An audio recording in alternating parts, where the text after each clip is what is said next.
Welcome everybody to Set 1 Trial 2. We have Shock playing the Singularity, and we have Cynic on the Survivor team. We have GB on Larry, and running Denied Requisition Form, Some Family Photo. In fact, same exact build as last time. So the same exact build Ultra was running, and though find somebody significantly earlier. We see a balanced proc, but since there's no EMPs ready, the haste is definitely helping that out.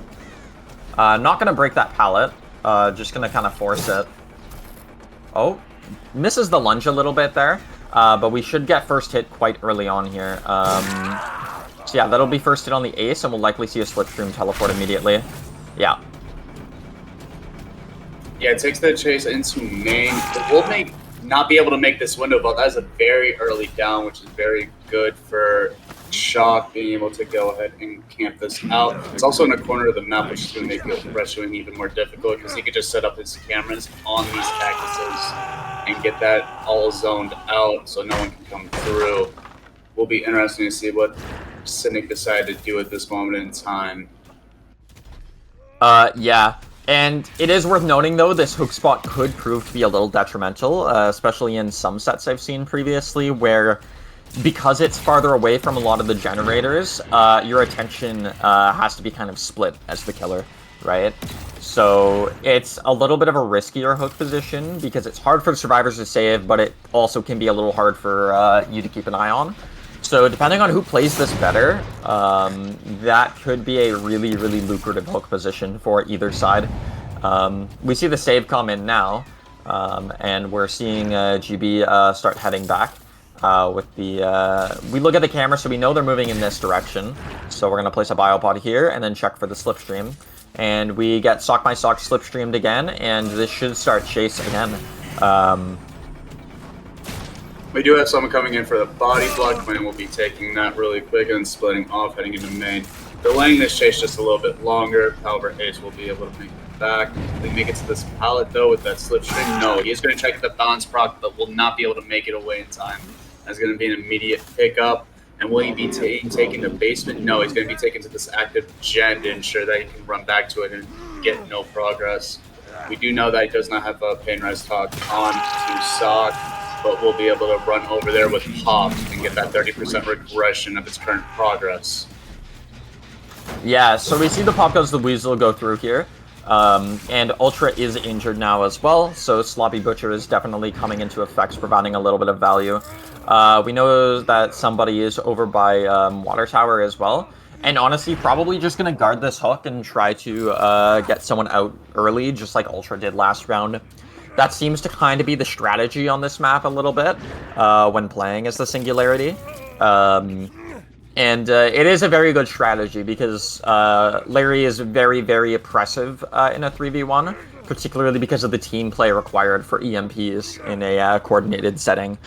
So we'll likely see this kind of turn into a early sacrifice with Gen spot. Oh, trading, potentially. Nia's gonna run around. We'll see how this is dealt with. Alright, so that'll be a trade on the Nia. I believe, yeah, the Hanato has an EMP there, so we're gonna try to chase Sock, but I don't think this slipstream is gonna result in too much. Yeah, with that slipstream, they did manage to get the rescue out. They also have one more generator, so that can make a difference. They can also have someone rotate back to get angels up a little bit sooner. But this is going to be Sock going through. They do manage to get the unit back up as well. So now he does know where two of those survivors are. He's going to be watching out for that. Just find out where the Renato, but the Renato does have an EMP. Can easily get rid of that, and does. Yeah, and yeah, and the anti-camp system definitely didn't help too much there, considering the slowdown there. Really good snipe from GB there, and does get the hit through the pallet break as well. That was just really, really well played on GB's part. Great spacing and overall positioning. We see a Pain Resonance come through finally, and we see Pop Goes the Weasel be activated again. Setting up biopods near this area because it seems to be an area to want to guard, especially with that generator up there. Yeah, he does find out the survivor will be staggered and Ultra will be going down. This is looking very dangerous for Cynic. It could be a danger of them losing this one. However, they have bounced back. We'll be able to see what they're able to pull off with this. We do know a lot of gens don't have a decent amount of progress, but none are really close to completion. I'm wondering, we do know where both survivors are over in this area. We'll be breaking the shack pallet, and we'll be rotating around for a pickup. Yeah, we'll likely see a pickup potentially come through, but I'm sure GB is going to go interrupt it. We see the crow go up, yeah. So we know a pickup's about to come through. Ooh, not quite a teleport there.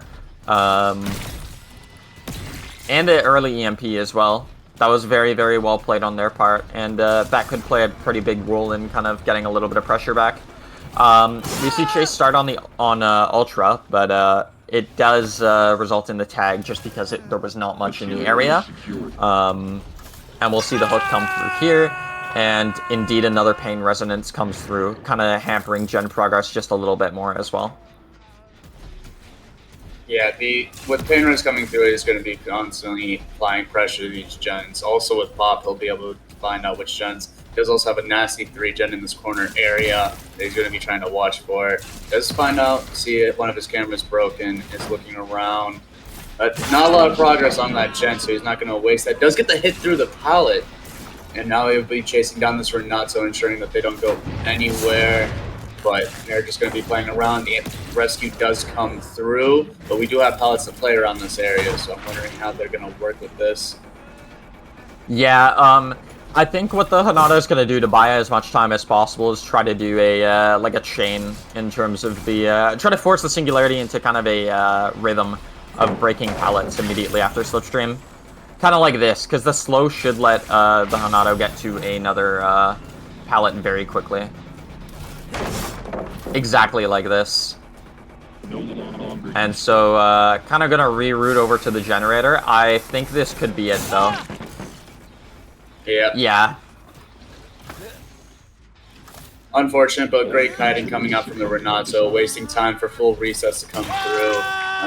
But that is going to be the final Pain Res token being used.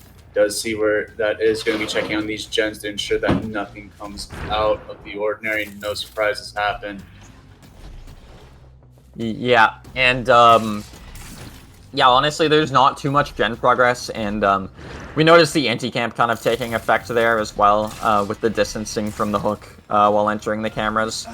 Oh, we hear a drop. Placing, gonna place a biopod by that gen so it's easier to access. See someone drop off of main as well. Gets the slipstream on the Nia, and we'll likely see a teleport come pretty soon as well. Good dodge by the Nia to stop that teleport from coming through, but unfortunately did not expect that second camera angle. And all these have been used, so this is probably gonna end up being a result in a hook trade coming all the way around on Angels. And Renato's going to try and kite this back towards the other side. However, we'll see. He does get the slipstream onto the Quinn, who's just going to work this gen and then run away right in time. All right. That was a good slipstream, and that did result in an EMP use. So overall, that was very good. And now we kind of know where everybody is. So having the Nia hooked in this corner with only 60 seconds left, I'm pretty sure they're just going to try to play for gen pops right now, but this is a just to kind of tie the result, because if one more gen gets completed and this results in a 4K, basically Cynic will take this, but they need 2 more gen pops to tie. Yeah, their WinCon's getting a 4K0, and Tycon is a 4K1. Now, if the Singularity does manage to pull this off, he's in a good position to pull off a 4K2, he will be in a very strong position to get that done, and he is trying for that win, and I got mad respect for it. Oh?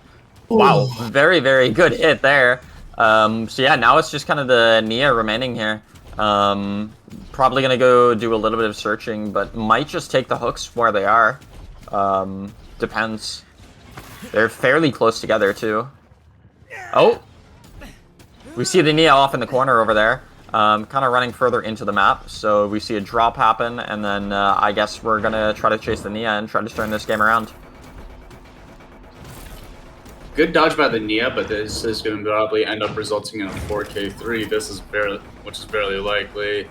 But will we be able to see her type this? Oh, no, it won't be lasting too long. So that, unless we get a couple wiggle lots like we did before, this is going to end up resulting in a 4K3, which is going to be a win for Shock. Very well played by their Singularity. Yeah, this match was a really, really, it was a very intense one to watch. There was always something happening, and I think that's kind of part of the delight of doing Singularity sets, is that this is a gap closer killer that's always meant to be in a chase, or always meant to be monitoring something. Very, very fast-paced, and it always makes it quite entertaining to watch overall. Yeah, Singularity is one of the funnest killers to commentate on, and also like just because of the fact there's so much to do and so much for them to be able to get like game sense wise. As long as you have a decent knowledge, you'll be able to figure out where everything is. And with the ability of the cameras, just being able to check on gens from a distance is really invaluable. Yeah, exactly. So I guess we're just looking for the other two slugs. It is worth noting neither of these slugs are actually like. None of them are fresh hooks either. So we find a Nia, but so if they bled out anyways, GB would get full points for this regardless. Gonna take the Nia over to the basement as well. The basement hook's coming in clutch for that one. Now we just need to find where Ultra is lying on the ground, and we will be able to pick him up and go on to the next trial. Oh! There it is. Is he up? Is he upstairs? There we go. Ultra was in the bush there. So that will be a hook, and that will be a 4K at 3 gens remaining. So this will award the win to Shock for a very fantastic performance. Very valiantly fought from both sides. So now we'll see how Cynic can kind of pick this up in the second set.